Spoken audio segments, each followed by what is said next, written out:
So for the first thing, I'm going to talk about the difference between a plate boundary and a fault. A plate boundary is where two tectonic plates meet.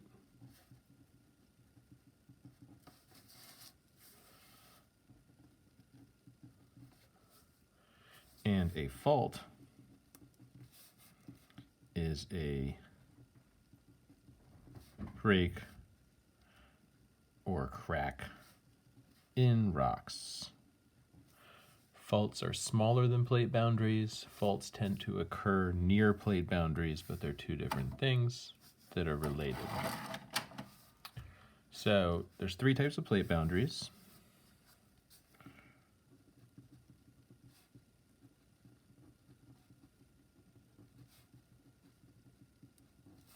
Plate boundary types are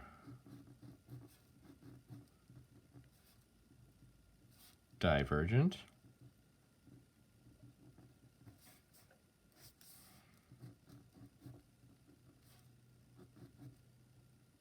convergent, and transform. This is kind of a bird's eye view of what's happening with the two tectonic plates. In a divergent boundary, they're moving apart from one another. In a convergent boundary, they're coming together. In a transform boundary, they've got a side-to-side motion.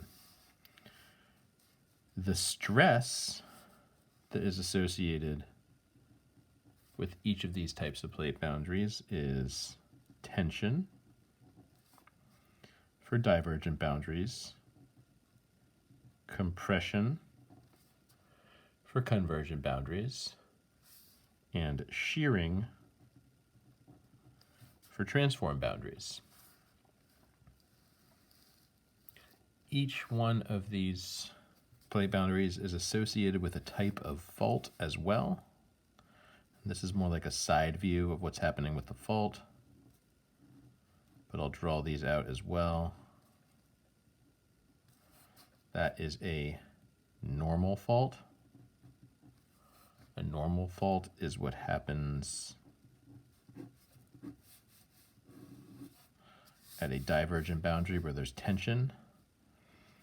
A reverse fault looks kind of the opposite, with one of the plates being pushed uphill from the other one. That is called a reverse fault.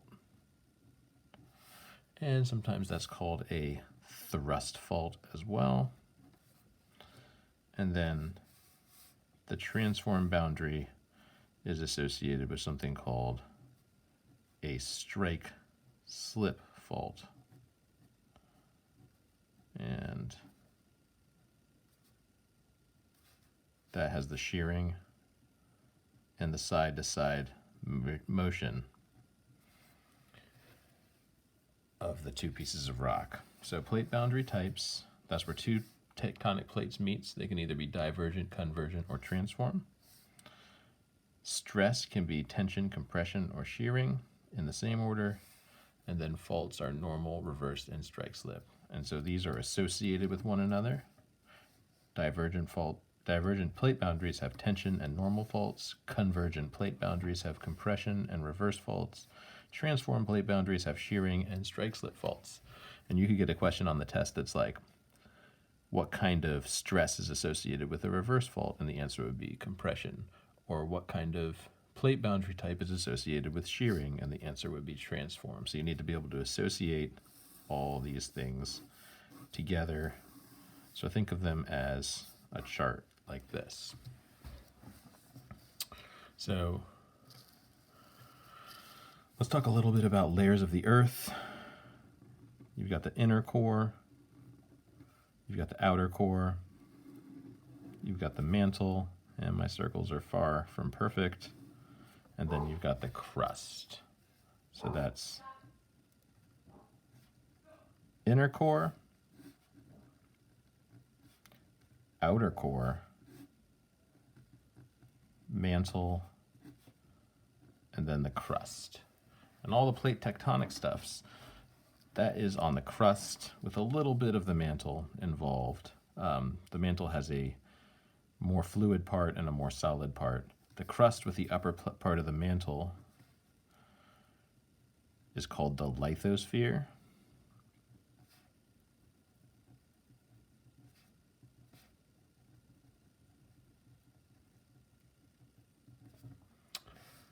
And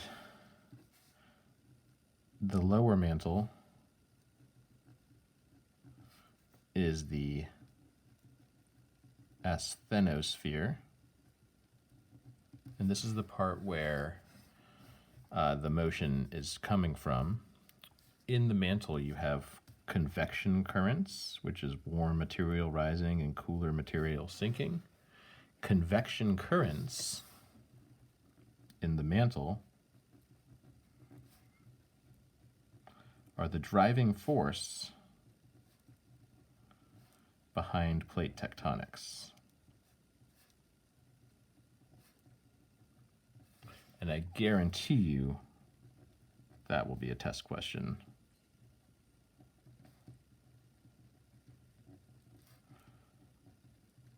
Convection currents in the mantle are the driving force behind plate tectonics.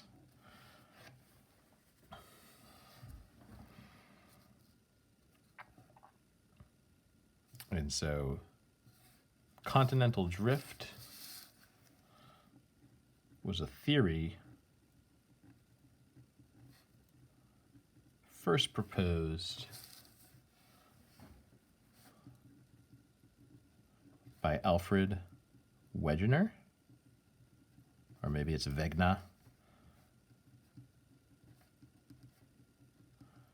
And he saw some evidence. His evidence was that the continents seemed to fit together like a puzzle. And he saw similar rocks and fossils on both sides of the Atlantic.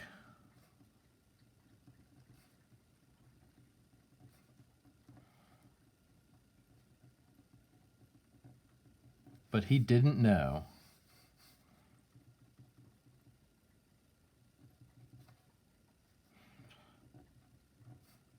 the driving force, which, as we just discussed, was convection in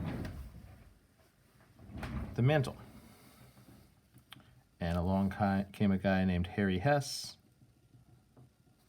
and he used sonar. This is about, 50, 60 years later. Wegener was like 1910. Harry Hess was like 1960s. And he used sonar to see the seafloor formations.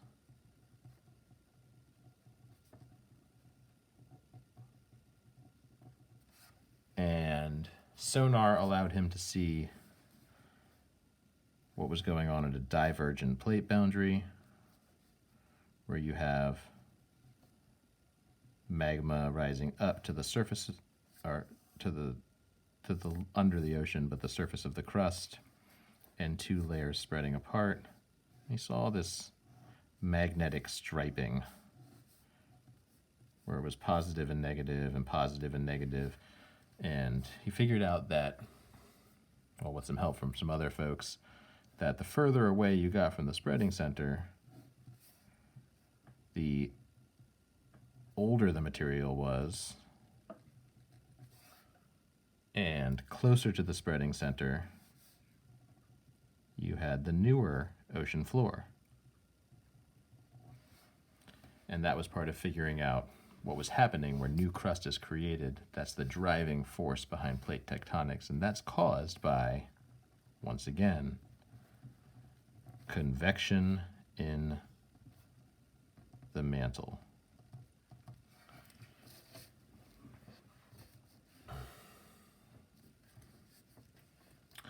Let's see. So these plate boundaries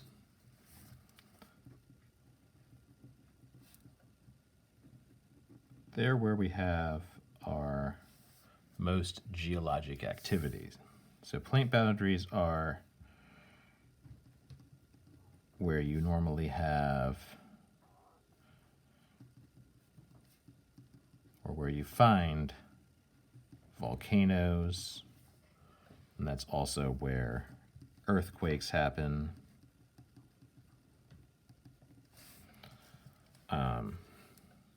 And that's because they are geologically active areas.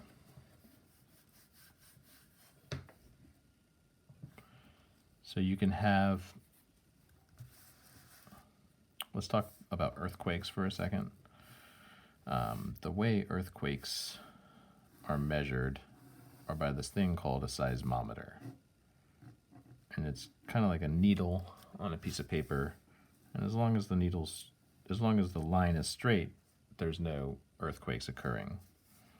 But if the needle shakes, it creates readings that indicate an earthquake.